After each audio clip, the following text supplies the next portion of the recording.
అంతర్జాతీయ విభిన్న ప్రతిభావంతుల దినోత్సవం సందర్భంగా జిల్లా స్థాయి ఆటల పోటీలు ఇక్కడ మనం టచ్ భవనం ఎదురుగా ఘనంగా నిర్వహించుకుంటున్నాము. పర్టికులర్లీ మన జిల్లాలో బెహరా మనోవికాస్ కేంద్రం నుంచి ఎంఆర్ విద్యార్థులు అందరూ కూడా పార్టిసిపేట్ చేయడం జరుగుతుంది.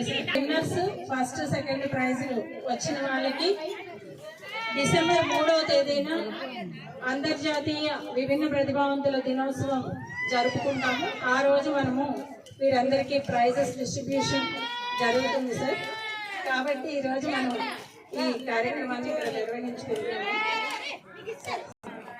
డిఫరెంట్లీ ఏబుల్ స్టూడెంట్స్ అందరికీ కూడా డిఆర్ఓ గారు అంతర్జాతీయ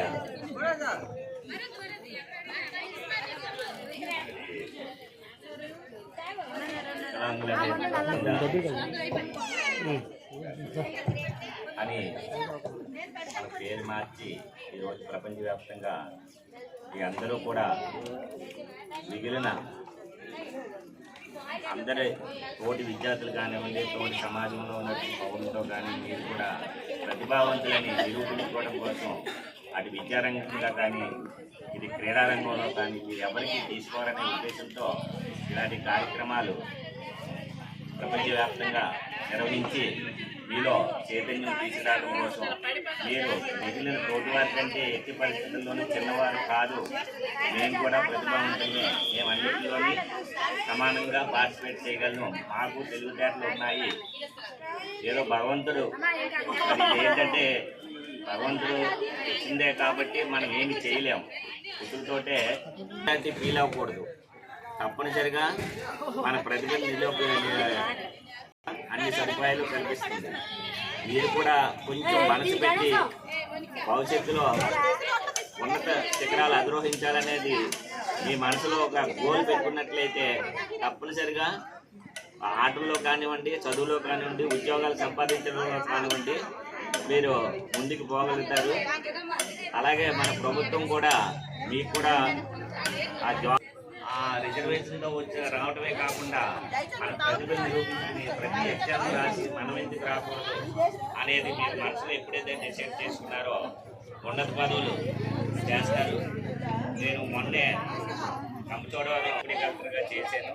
అక్కడ మా సబ్ కలెక్టర్ గారు సింహాచలం గారు, ఆయన మన కలెక్టర్ గారు లేక కలెక్టర్ గారు అన్నమాట.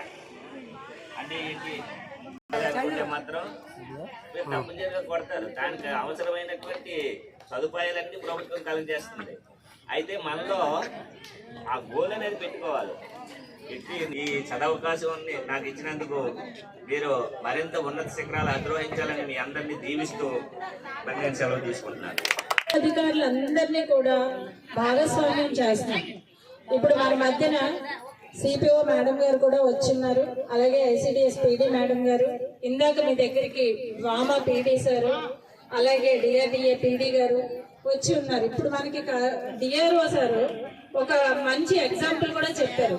వీళ్ళందరూ వచ్చి మీతో ఆ సమయం కేటాయించడానికి కారణం ఏంటంటే మీలో కొంతమంది అయినా సరే మోటివేట్ అయ్యి చదువుకుని బాగా మంచి ఎగ్జామ్స్, ఇప్పుడు సార్ చెప్పినట్టు ఐఏఎస్ అవ్వచ్చు, అలాగే గ్రూప్ 1, గ్రూప్ 2 ఇలా మనకి తోచిన స్థాయిలో ప్రభుత్వం కల్పిస్తున్న రిజర్వేషన్స్ ఉపయోగించుకుని మీరందరూ కూడా ఉన్నత శిఖరాలు అధిరోహించాలి, వీళ్ళని మోటివేషన్ గా మీరు తీసుకోవాలనే ఉద్దేశంతో ప్రతి ఒక్క అధికారి కూడా మనం పిలవగానే మన కార్యక్రమం అనగానే అందరూ కూడా వస్తున్నారు మిమ్మల్ని దీవించడానికి. కాబట్టి మీలో కొంతమంది అయినా ఇన్స్పిరేషన్ తెచ్చుకుని మంచి ఉన్నత స్థాయికి వెళ్తారని ఆశిస్తున్నాము.